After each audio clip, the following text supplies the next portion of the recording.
What's going on? I guess it's just you and me, Danny, today. Yep, holding down the fort. We're holding down the fort. Nice.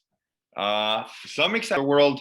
Ethereum hit new highs, and Voyager. At least it seems like there's some progress getting done on the loyalty program. What's going on there, Danny? Yeah, I think well they made a couple changes this month, and I think based off the changes they made, including bumping VGX interest to 7%, they also lowered the VGX number requirement to be able to get the 1% boost on US dollar coin, Ethereum, and I think Bitcoin as well. So some of these changes are similar to what we were expecting from the Voyager Loyalty Program on launch. So I think a lot of people are excited about the potential for us to be one step closer to the actual launch of the Voyager Loyalty Program, which is exciting. So there's some news on Twitter. They're thinking at the end of this month, the end of May. Is that your thoughts on that as well? Or are you I thinking think a little bit later? I think it'll be at least a month. I don't think they would roll out these sort of small bonuses to kind of keep everyone's interest in Voyager. If it was going to launch this month, I personally feel like they're kind of adding a few incentives in order to hold us on a little longer. So I think earliest is start of next month, so start of June. But I don't think personally, I don't think it'll come in May. But I think there are some interesting things we can potentially assume based off of the changes they made. Uh, Most notably is that so now you only require 2,500 Voyager tokens in order to get that 1% boost we just talked about, 1% interest boost. And I thought that was interesting because if you look at the Voyager loyalty program, let me bring it up here. So the 1%, if you look at the Voyager loyalty program that they outlined a few months ago, you notice that the 1% boost, interest booster, doesn't kick in until the Navigator tier. So there's three tiers: Explorer, Navigator, and Voyager. And that 1% boost wasn't, or was part of that Navigator tier. And so what I found interesting is that they lower the requirement to get that 1% boost in May to just 2,500 VGX tokens. So I suspect that they're probably not going to take that away from people once the Voyager loyalty program starts, which actually means that they're probably lowering the overall requirements for the three tiers. And I think it's likely that the Navigator tier, the second tier, once it launches, will only require around 2,500 VGX tokens. That's a total guess on my part, but I don't see why they would give that 1% interest boost to people and then take it away as soon as the Voyager loyalty program starts. Or they wouldn't be taking it away, they would be reducing it to a 0.5% interest boost. But I thought that was kind of interesting and might be a little hint as to a change in those tiers. Yeah, we can post those up whenever I get some chance. That is pretty exciting. Are you excited to get that 7% interest for all your VGX that you're holding now? Oh, definitely. Yeah. And I've actually been tempted to buy a few hundred more Voyager tokens to get that 1% interest boost this month, but I don't know what crypto I want to sell. I know Matic has had a good run up, and I've owned that for a few months now. So if I sold some Matic profits, I might be able to get myself those 2,500 VGX tokens. But for now, I'll just hang tight a little bit and see if Matic makes any other moves, or potentially if I can take profits from other cryptos to do that. But I think it's really exciting. 7% is going to be great. 5% has been awesome so far. So it's definitely an exciting time. And you've been getting paid already, so it's been a nice little change. Yeah, so interest payment day was on the 1st, so yesterday. Yeah, for those who receive interest, you can either check it out in your portfolio, or if you go to transfers, you should be able to note there's like a special tag that says interest, I think. and you can see how much you get from interest from the month of April. That's pretty sweet. I've been pretty excited. I've only been getting Hydra interest.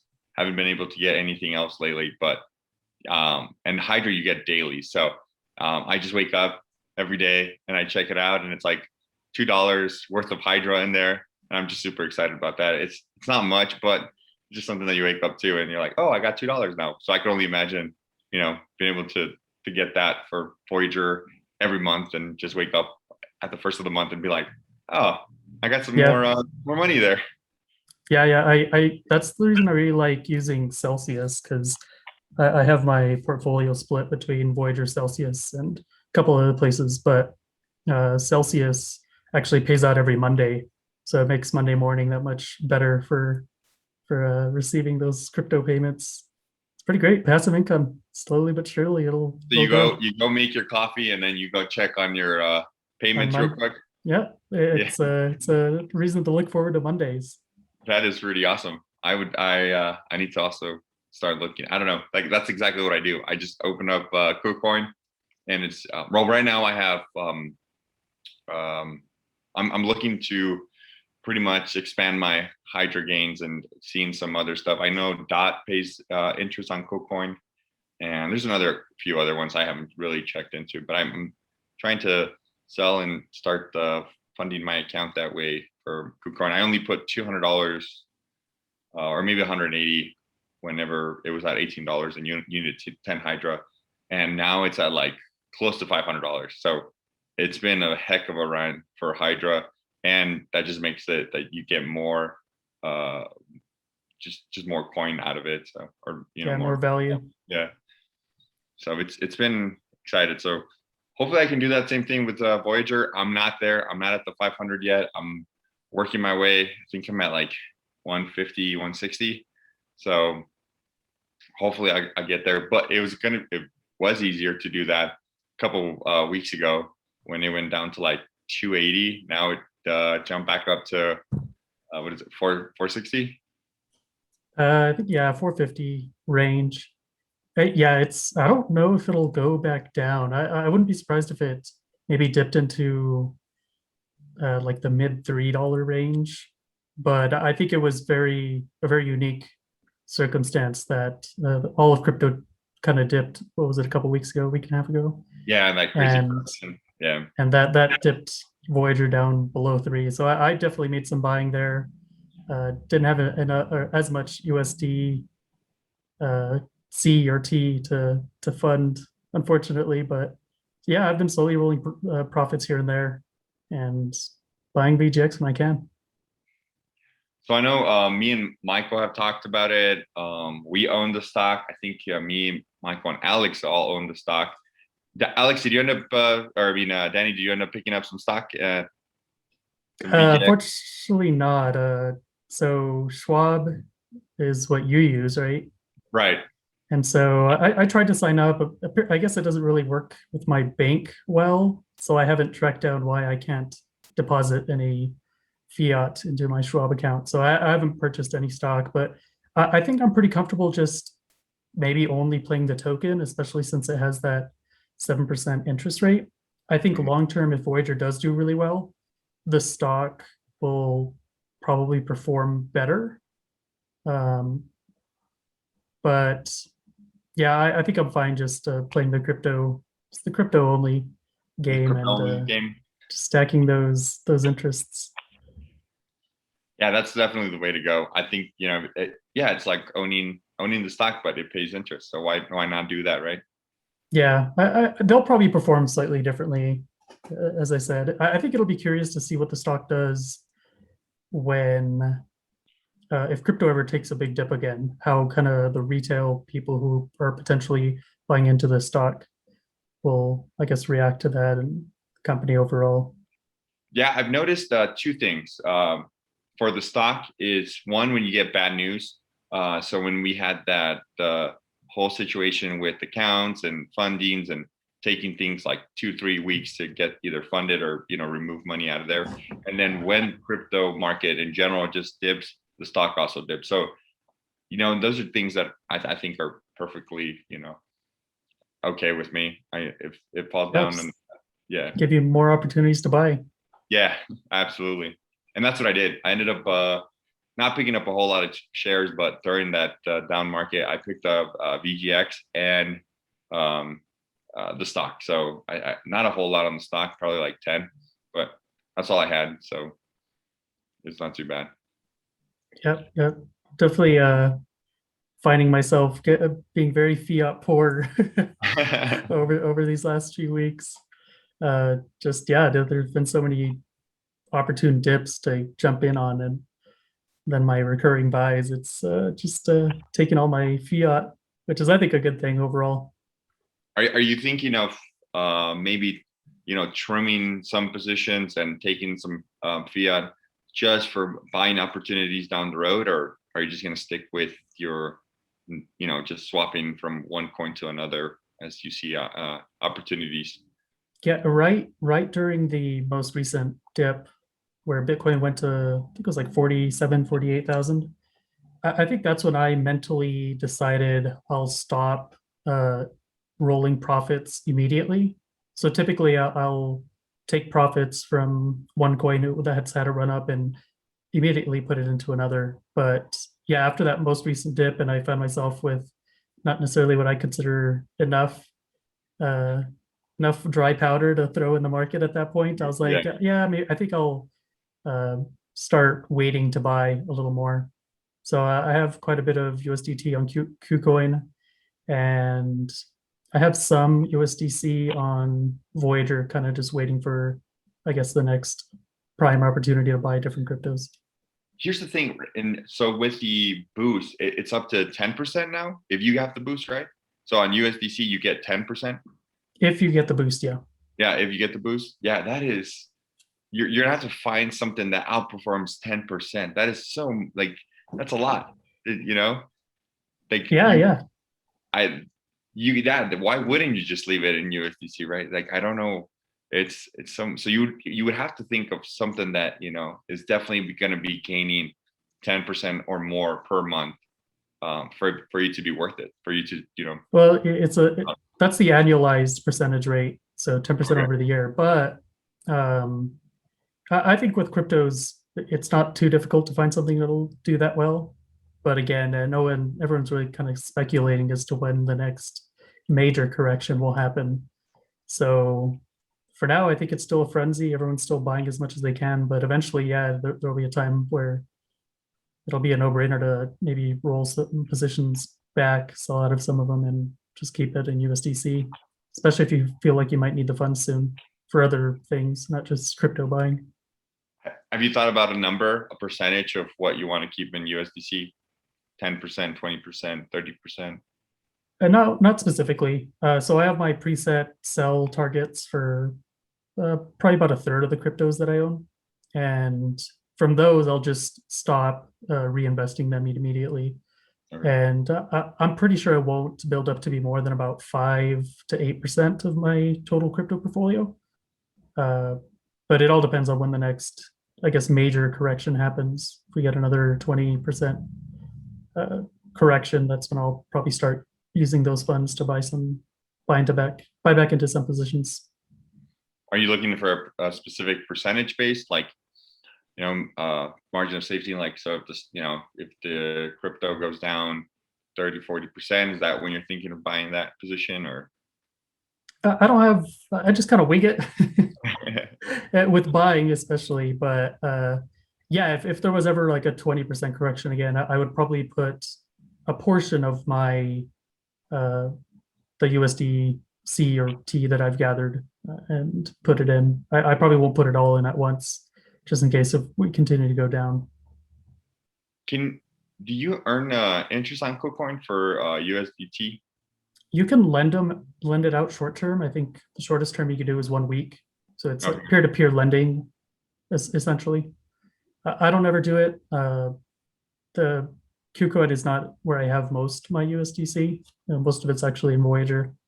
But it's possible to earn yield. It's comparable to what you would gain on a platform like Voyager. I think somewhere in the 8 to 12 range. Yeah, I don't know. I just have I don't know, some Hydra waiting around, and I was thinking maybe converting it into USDT and lending it out. But it seems like it's probably better earn interest on soft staking on Hydra than it is lending it out. So just letting it compound. Yeah, I don't have much experience with the peer-to-peer lending on KuCoin, but I would definitely consider it to be riskier than like general staking or having it in a platform like Celsius or Voyager. Yeah, because they're doing it all for you, and they're probably getting a lot better individuals to lend out to than some random people that I. That's what you hope, yeah. Yeah, But I figure they're trying to protect their reputation overall, so they have a vested interest in acquiring valid borrowers. Yeah. So well, yeah. So I'll probably just keep it on in Hydra until I find something to buy. I don't know. It's unless Hydra goes down, and that's the problem, right? You never know. And when the rest of the market went down 20%, Hydra went down 50%. So that was a crazy correction. So luckily it bounced off 50 down to like 18-ish. Yeah. And that's when I ended up picking it up. So when you guys told me, I was like, Hydra's at 18. I was like, well, that sounds like a pretty good opportunity. I have a couple $100 to put in there. But yeah, that was my last like 200 actual dollars that I had in there.